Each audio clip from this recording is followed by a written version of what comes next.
그래서 이걸 하면서도 과연 도움이 될까, 볼까, 공부를 할까, 강의해 주는 게 공부랑 직결되진 않을 텐데 라고 생각은 들지만, 그럼에도 그래 최소한은 해줘야지. 우리 이 과목이 뭐지? 공기조화. 시험 문제도 많이 나오고 아직도 많이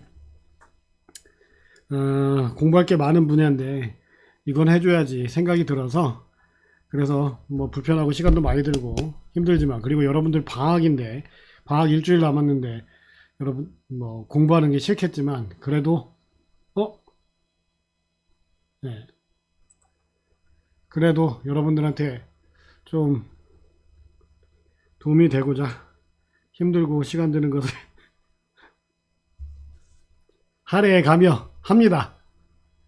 여러분들 스스로 공부하면서 질문 올려주시는 게 제일 좋고, 어, 그게 하기 싫다고 하는 친구들은 교재라도 좀 읽으셨으면 좋겠고, 교재도 읽기 싫다 하는 친구들은 영상이라도 좀 봤으면 좋겠고, 아까 그 영상을 좀 찍고 숙본기 선도를 설명하기 위해서 영상을 찾다가 이 교재를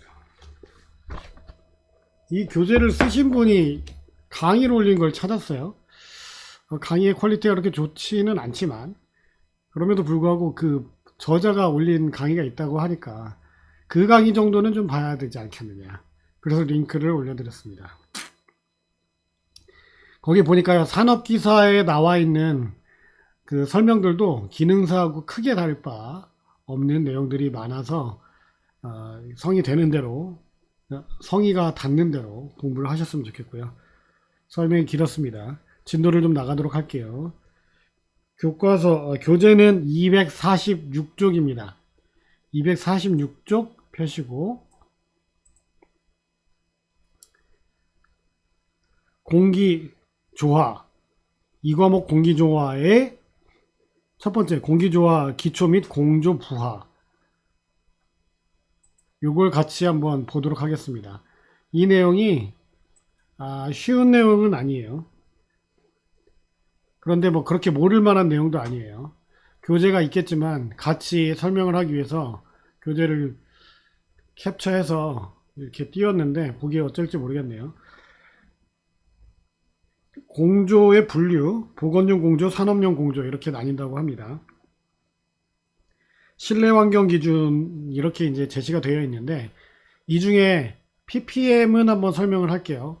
ppm은 아이고 x가 아닌데, ppm은 파트 퍼 밀리언의 그 약자로, 밀리언은 100만 분의 1이잖아요. 100만 분의 1, 1000 ppm이면 1000분의 1이죠. 그죠? 100만 분의 1000, 0.1% 이하를 얘기하는 거고요. 일산화탄소량은 몸에 훨씬 위험한 거니까 그보다 훨씬 더 적어야 되겠죠. 거의 없애야 된다는 얘기예요. 자, 온도가 뭔지는 알고 있고, 근데 온도 중에서 몇 개 개념이 있습니다.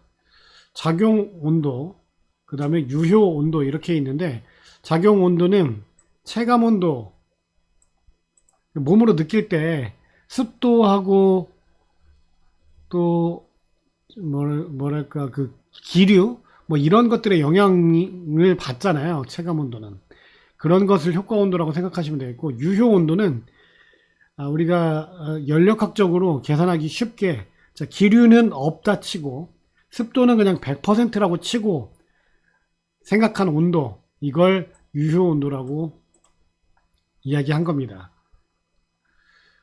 자, 그 다음에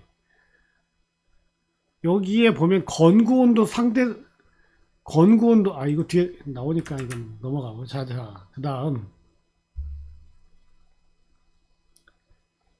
수정 유효 온도의 사요소, 온도, 습도, 기류, 복사열. 그러니까 유효 온도가 습도 100% 반영하지도 않고, 기류도 반영하지도 않고, 복사열도 반영하지 않으니까 그걸 체감 온도처럼 반영한 새로운 개념을 하나 넣었어요. 역시 신 new effective temperature, 여기도 습도와 기류를 반영을 했는데 연력하게 쓸 수 있도록 표준화를 시킨 게 신 유효 온도입니다. 어쨌든 유효 온도라는 개념을 설명하기 위해서 쓰다 보니까 불편한 게 있어서 보조를 이렇게 한 거고요. 습도가 뒤에 나오니까 뒤에서 얘기하도록 하고요. 상대 습도는 50%가 적당하다고 하네요. 자, 청정도는 얼마나 깨끗하냐 이겁니다. 그러니까 파티클, 분진이죠. 얘가 얼마만큼 있느냐, 이걸 나타내는 게 청정도입니다. 우리 클린룸이라는 걸 아시죠? 우리나라가 반도체 강국이다 보니까 클린룸에 대해서 대부분 다 알고 있는데, 미생물까지 제한시킨 바이오 클린룸, 제약이라든지 이런 데서는 이렇게 하겠죠. 그 다음에 반도체 제조 공장, 이나노 공정까지 우리나라가 하고 있잖아요. 그런데 이 파티클은 훨씬 그 이나노보다 훨씬 크잖아요. 그래서 그런 것을 완전히 제거한 산업용 클린룸, 이렇게 클린룸을 설명하고 있습니다. 자, 그 다음 기류 속도는 공기의 움직임을 얘기하는 겁니다. 이거 빨간색으로 변해요. 일반적으로 난방 시에는 0.13에서 0.18 정도, 냉방 시에는 0.1에서 0.25. 냉방할 때는 공기가 좀 많이 돌아야 되는 게 좋고, 난방할 때는 공기가 그보다 좀 덜 돌아도 좋겠다. 불쾌지수라는 지수가 있어요. 여기서 이제 건구온도와 습구온도 얘기가 나오는데, 건구온도하고 습구온도는 초등학교 때 하지 않았을까 싶긴 한데요. 이 건습구 온도계라는 제품이 있어요. 여기에 빨간색, 파란색은 색깔을 입힌 거고, 보통은 이제 수은을 예전에 썼었는데 지금은 수은의 대체품이 들어가 있는 걸로 알고 있고, 얘는 원리가 어떻게 되냐면 여기에 물을 적셔요. 그럼 주변이 건조하면 얘가 증발이 되겠죠. 주변이 습하면 좀 덜 증발될 거고, 증발되면서 열을 뺏어갈 거잖아요. 그래서 습구 온도가 좀 낮아요. 건조할 때는 습구 온도와 건구 온도의 온도차가 클 것이고, 그것을 여기 가운데 표로 이렇게 나타낸 겁니다. 습도를 나타내는 기본적인 방식이 이제 건습 온도계를 사용하는 방식이죠. 그래서 불쾌 지수는 40.6이라는 기본값에다가 습구 온도와 건구 온도의 평균 값을 구하면 0.5잖아요. 걔보다 약간 높은 값, 걔를 더해서 불쾌 지수를 70 기준으로, 70보다 높으면 좀 불쾌하다, 70보다 낮으면 뭐 좀 지낼만하다, 이렇게 나타내는 게 불쾌 지수입니다. 공기의 성질과 습공기 성도, 사실은 이 파트가 제일 중요한 파트고, 제가 굳이 영상을 찍는 이유이기도 하죠. 공기는 질소 78%, 산소 21%, 이거 살만한 동네가 이렇고요. 좀 도심이나 이런 데 가면 산소의 함량이 19점 몇 %까지 떨어지기도 해요. 그리고 기타 1%의 아르곤, 이산화탄소, 네온, 헬륨 등 같은 가스들이 섞여 있는 것을 공기라고 합니다. 그래서 공기는 혼합물이에요. 그 공기에 수증기가 전혀 포함되지 않은 것을 건조공기, 이렇게 얘기하고요. 그 다음, 여기 밑에 있구나. 그 다음에 수증기가 포함되어 있는 걸 습공기, 이렇게 이야기합니다. 우리나라, 아니죠. 지구는 바다가 있기 때문에 100% 습공기인 경우는 없죠. 100% 건조공기인 경우는 없죠. 사막도 사실은 그렇지 않죠. 습공기는 건공기와 수증기가 섞여 있는 것이 습공기입니다. 그리고 이 건공기가 받고 있는 압력과 수증기가 받고 있는 압력을 더하면 전체 압력이 되겠죠. 이게 무슨 의미가 있냐면 이 압력은 공기의 양이잖아요. 그러니까 습공기가 많으면 습공기 압력이 높겠죠. 그 다음에 건조 공기가 많으면 건조 공기 압력이 높겠죠. 아까 공기는 혼합물이라고 했고 그 안에 뭐가 많이 들어가 있느냐에 따라 압력이 달라지잖아요. 그런데 뭐가 많다라는 건 무게를 뜻하는 거잖아요. 그러니까 압력이 높으면 무겁겠죠. 자, 그러면 건조 공기의 압력은 똑같고 습공기의 압력이 상대적으로 높은 그런 공기는 습도가 높은 공기일까요? 낮은 공기일까요?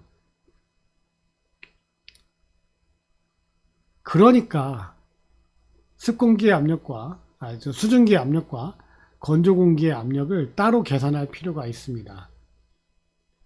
최적으로 계산할 수도 있는데 최적은 재기가 힘드니까요. 근데 상식적으로 이해하기는 더 좋죠.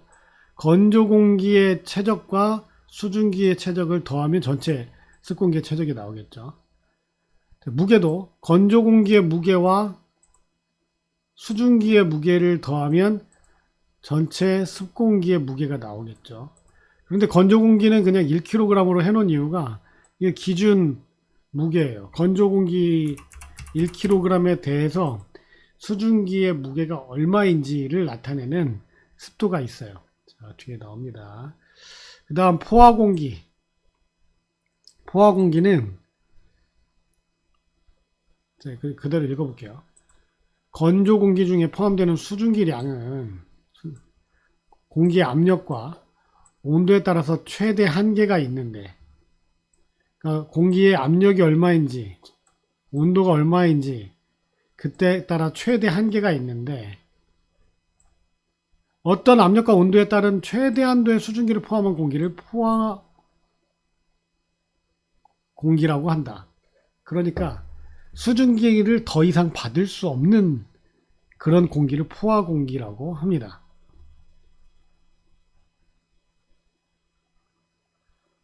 무입 공기는 안개무자거든요.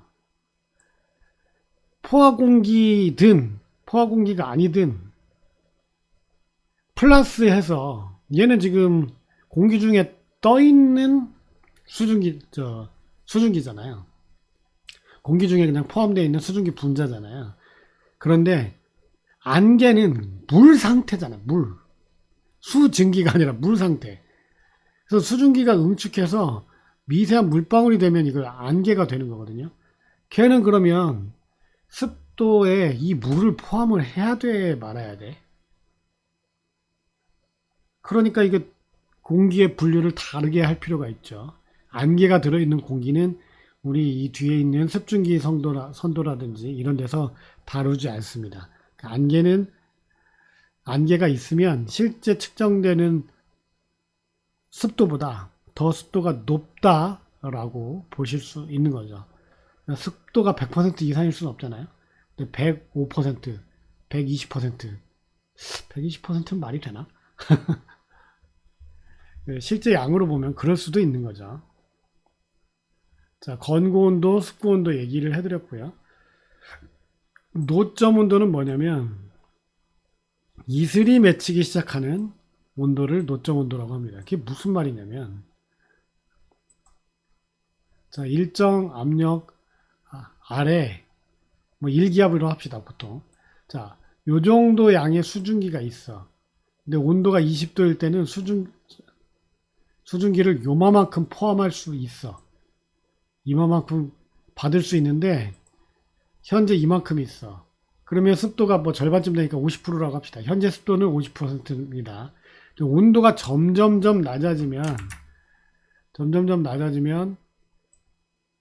포함할 수 있는 수증기의 양이 이렇게 점점점 줄다가 언젠가는 요 정도까지밖에 포함을 못하는 그런 온도에 내려오겠죠. 그럼 이게 100%가 되잖아요.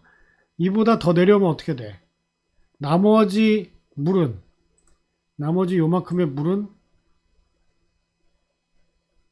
요만큼의 수증기는 물로 바뀌겠죠. 이슬로 맺힌단 말입니다. 그래서 이렇게 되는 요 온도, 얘가 100%가 되는 요 온도를 노점 온도라고 합니다. 자, 위에서 설명했듯이 수증기의 분압은 부분 압력을 얘기하는 거예요. 수증기의 부분 압력. 수증기의 부분 압력이 수증기의 부분 압력을 S로 나타내네요. 부분 압력이 전체 압력과 같다. 그러면 전체가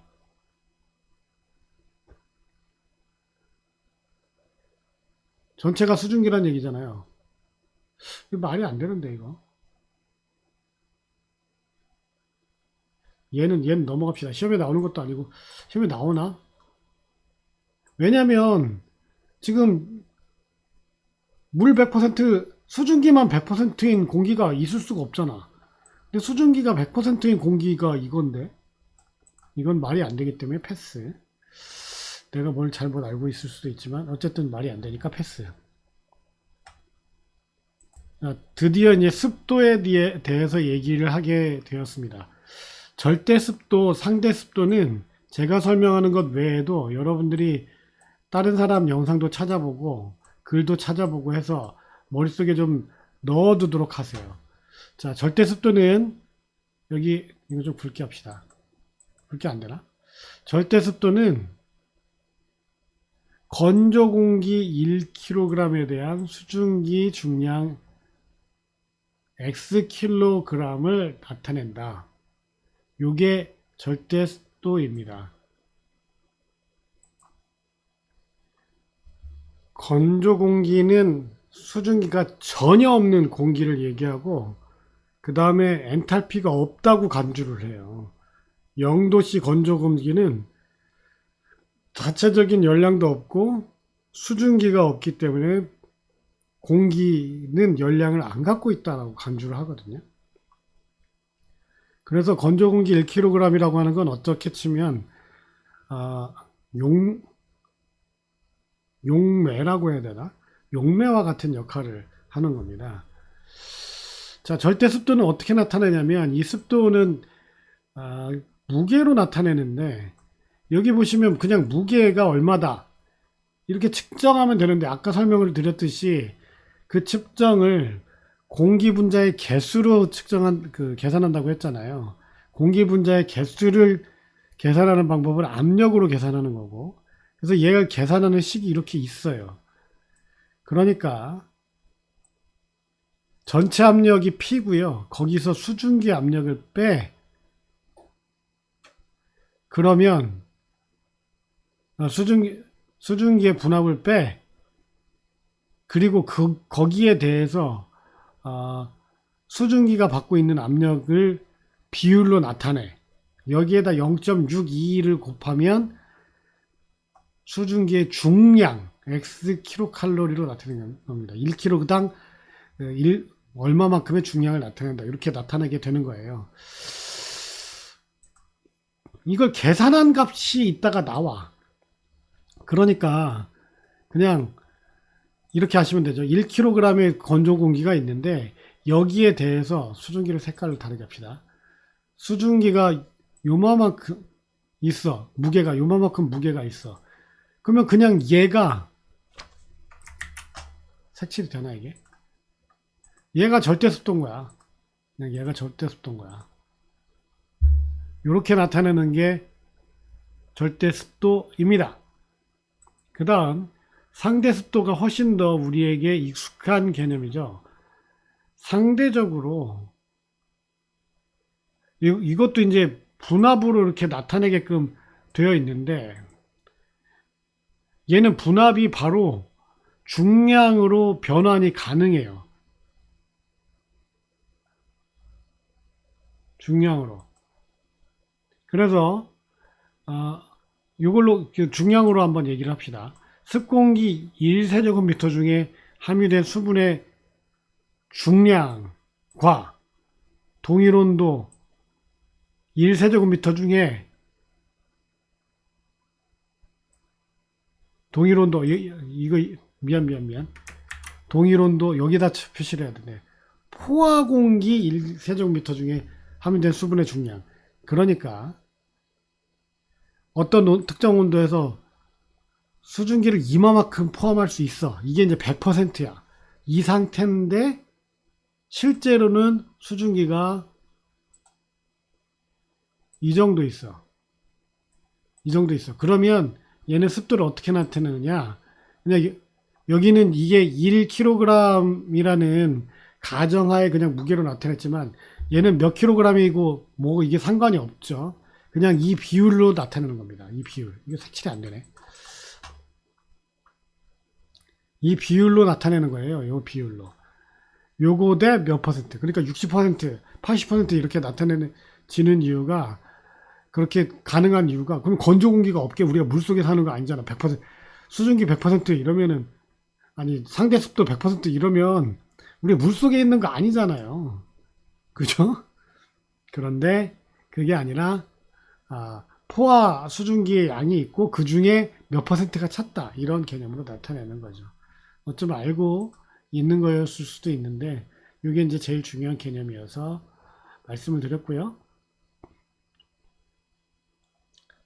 난 비교 습도라는 게 있는데 비교 습도는 이거는 볼게요. 습공기에서의 절대 습도, 습공기에서의 절대 습도와 동일온도 포화 습공기에서의 절대 습도. 이게 무슨 얘기냐면 아까 보셨듯이 포화 습도일 때 얘가 건조 공기 1kg이라고 해봐요. 그런데 이제 얘가 습도에 온도에 따라서 수증기를 이만큼 머금을 수 있어. 그죠? 이만큼 먹을 수 있어. 머금을 수 있어. 그런데 여기에 또 색깔을 다르게 해야 되겠네.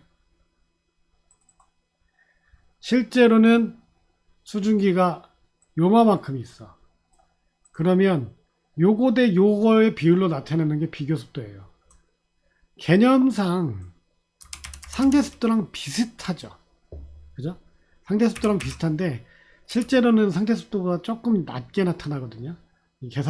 계산에 따라서 그렇게 되는데 여튼 그냥 비슷한 개념의 비교 습도가 있다. 아시면 되겠고요. 부피 비체적이고 이것 좀 강의했다고 목이 벌써 가라앉기 시작합니다. 엔탈피 아시죠? 엔탈피 아니까 패스할 건데 이건 봅시다. 습공기의 엔탈피는 건조 공기의 엔탈피. 그러니까 수분이 전혀 없다라고 했기 때문에 건조 공기 엔탈피는 온도가 있다라는 거죠.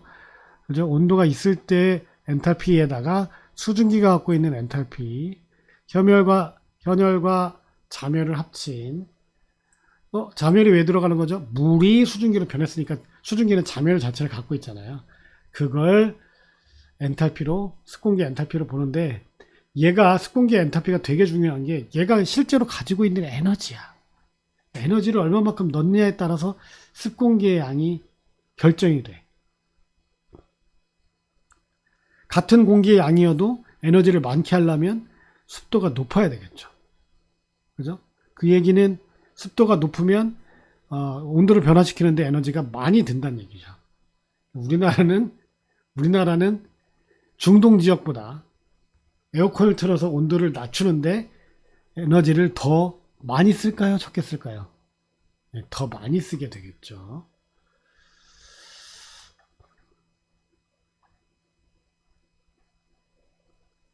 현열비라는 게 있습니다. 현열비. 습공기 전열량에 대한 현열량의 비로서 그러니까 전체 엔탈피 있잖아. 전체 엔탈피에 색깔을 계속 전체 엔탈피에 건조 공기가 갖고 있는 현열량 요거의 비가 현열비입니다. 그러니까 얘는 사실은 우리가 그냥 온도에 따른 값이니까 계산하기가 쉽죠. 그죠? 실내로 추출되는 공기의 상태, 추출은 이제 뽑아낸다는 얘기거든요. 그 상태 변화를 얘가 높으면 상태 변화가 쉽고, 그 다음에 얘가 낮으면 상태 변화가 적다. 아까 사막 얘기했겠죠. 여기 현엽이가 사막 같은 경우에 높겠죠. 네, 뭐 이거는 문제를 내가 만든다면 그렇게 만들 텐데 개념을 아느냐고. 그렇게 문제는 안 나오니까. 자, 우리 같이 수업할 때 Q는 GCT, Q는 MCT 요거 되게 많이 얘기를 했었죠. 자멸의 경우도 Q는 GC 대신에 C 대신에 감마라는 개수를 개수라고 하나? 개수가 아니라 뭐라 그러지 이걸? 비례상수 비례값을 집어넣고 그리고 온도의 변화에 따라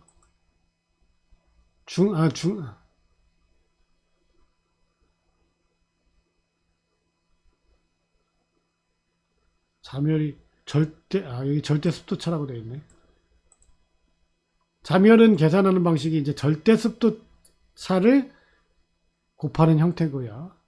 그 다음에 전체열은 현열과 자멸을 더하면 되는 거여서 얘가 이렇게 된다 라는 걸 계산하는 문제가 나올까? 모르겠어요. 한번 봅시다. 참고하라고 했으니까 여기 놔두시고요.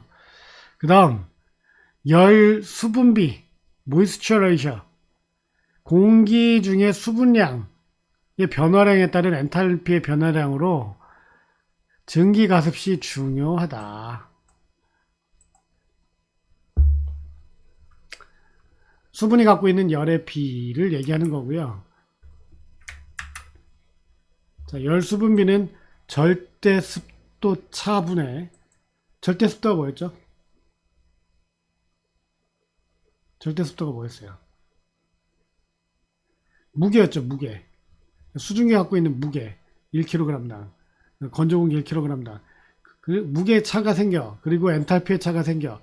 그러면 열과 수분의 비가 나타나는 거죠. 그러니까 우리가 관심 있는 거는 수증기니까 수증기가 실제로 얼마만큼 열을 감당하고 있느냐 이렇게 되는 거죠.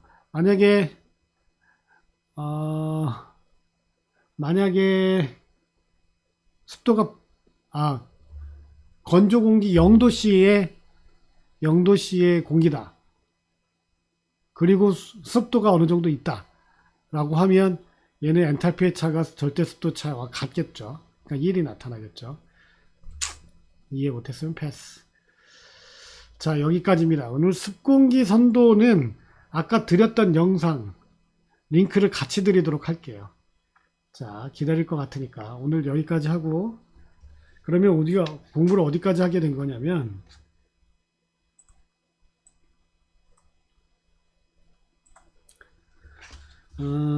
246쪽부터 252쪽까지 아마 설명하게 된 걸 것 같습니다. 별로 어려운 내용은 없었고 개념 같은 거 있었는데 영상 보시면서 여러분들이 스스로 공부하시길 바라고 그 다음에 링크를 드리는 영상에서 이 습공기 선도에 대해서 설명을 해줄 거예요. 그 설명을 그 저자직강의 설명을 참고하시고 그 설명을 듣고 난 후에 내일 습공기 선도에 대해서 추가적으로 얘기를 하고 그 다음에 공기의 상태 변화 여기가 더 중요하죠.